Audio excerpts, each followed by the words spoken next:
Bapak, Ibu, saudaraku yang dirahmati Allah, kita sekarang masuk dalam bulan Zulhijjah.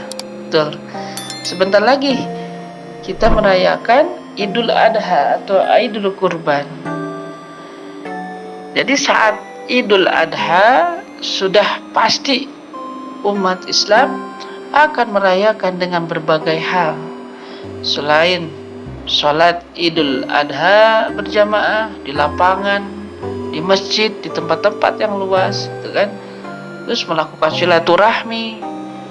Dan yang paling terpenting adalah melaksanakan ibadah kurban serta menikmati daging kurbannya. Masya Allah. Bapak, Ibu, saudaraku yang dirahmati Allah, Insya Allah pada kajian sehat kesempatan ini kita akan sharing tentang menyantap daging kurban saat Idul Adha agar tidak terkena kolesterol tinggi. Mungkin ini pertama, makan secukupnya, tidak perlu berlebihan ya.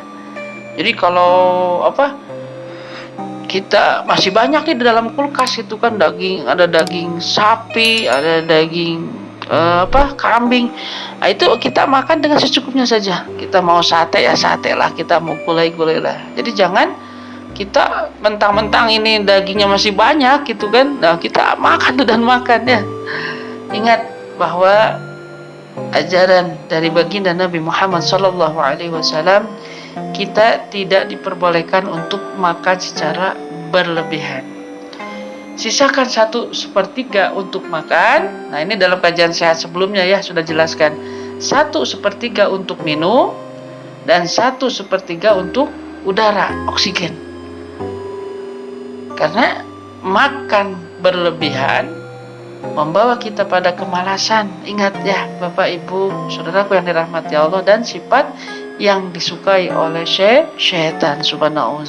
Seperti itu. Jadi kita jangan berlebihan ketika mengkonsumsi daging kurban ya, seperti daging sapi maupun daging kambing. Tips yang kedua yaitu imbangi makan daging dengan sayur dan buah segar. Jadi mungkin kalau kita makan daging nih atau daging kambingnya di sate gitu kan, biar itu siapkan sayur dan buah-buahan segar yang belum diolah atau dicampur dengan bahan-bahan lainnya, Bapak Ibu. Jadi nih penjelasan yang pertama ini untuk sayuran bisa disiapkan sebagai menu pendamping daging kurbannya nih. Misalnya seperti contohnya ya, timun, selada, tomat, terus terong hijau, terus apalagi yang lainnya. Sesuai dengan kesukaan Bapak Ibu para remaja sekalian. Diusahakan sayuran ini masih fresh sehingga tidak perlu dimasak nih. Jadi kandungan vitamin dan zat yang bermanfaat pada sayuran itu tidak hilang. Dan kalau sayuran itu dimasak, nah itu kandungannya itu akan cepat hilang. Dan untuk buah-buahan, Bapak Ibu bisa menyiapkan berbagai jenis buah-buahan yang banyak mengandung airnya. Selain menambah kesegaran juga bisa memperlancar pencernaan. Misalnya nih seperti buah melon, buah timun, pepaya, semangka, itu kan, jeruk, apel dan sebagainya. Jadi sayuran dan buah-buahan yang kaya serat sehingga bisa menyerap lemak dan juga memperlancar pencernaan ibu bapak semua. Masya Allah. Tip yang ketiga, pilih daging dengan lemak yang sedikit. Nah, ini bingung ya kalau kita memilih. Bagian daging yang minim lemak adalah sebagai berikut nih. Pada daging sapi nih, bagian lemak paling sedikit berada di bagian dalam, sekitar leher ya Bapak Ibu. Jadi sirloin atau khas luar dan tenderloin atau khas dalam. Sedangkan pada daging kambing, bagian yang paling sedikit mengandung lemaknya itu terdapat pada khas dalam, potongan daging sekitar area punggung dan kaki. itu paha, ya biasanya tuh yang ini paha tuh. Hal ini dikecualikan kepada Bapak, Ibu, saudaraku yang dirahmati Allah yang sudah memiliki penyakit kolesterol nih, warning ini ya. Ingat, jadi yang memiliki penyakit kolesterol sebelumnya ini harus waspada agar kolesterol kita ini tidak naik. Apalagi jika dagingnya adalah daging kambing. Jadi intinya harus diwaspadai, terutama bagi yang memiliki penyakit darah tinggi. Tips yang keempat, masak daging dengan bumbu yang minim lemak atau kolesterol. Seperti apa itu?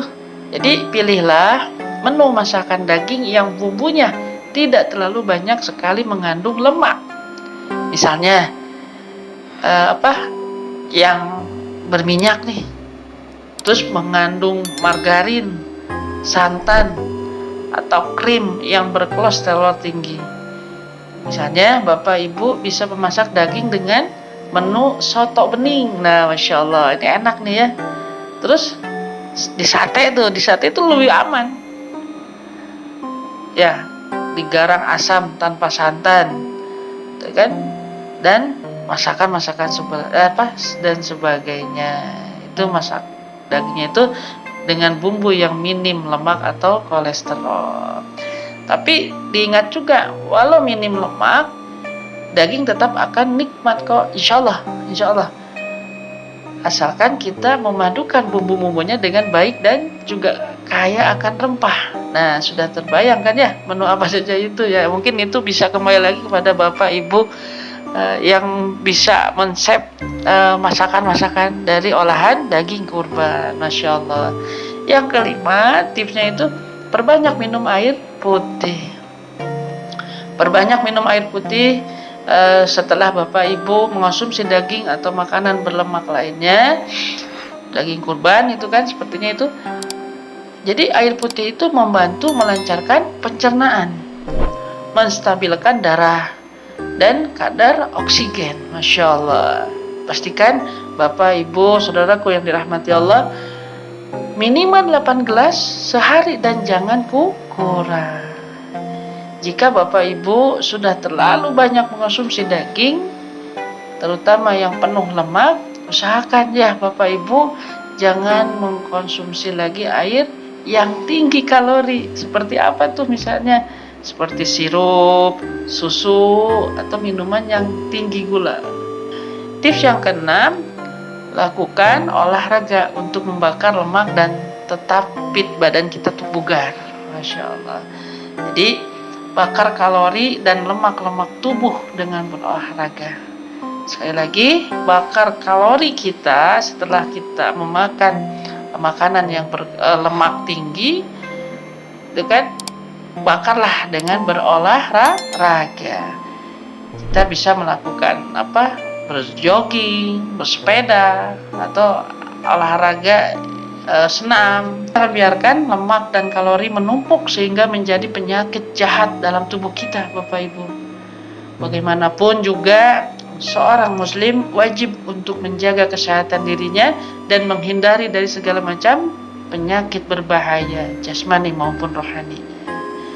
Alhamdulillah, itulah 6 tips menyantap daging kurban saat Idul Adha agar tidak terkena kolesterol tinggi. Dan kita terhindar ya Bapak Ibu, dan 6 tips ini bisa membantu kita dalam menjaga kesehatan tubuh kita ini. Amin ya Allah ya Rabbal alamin.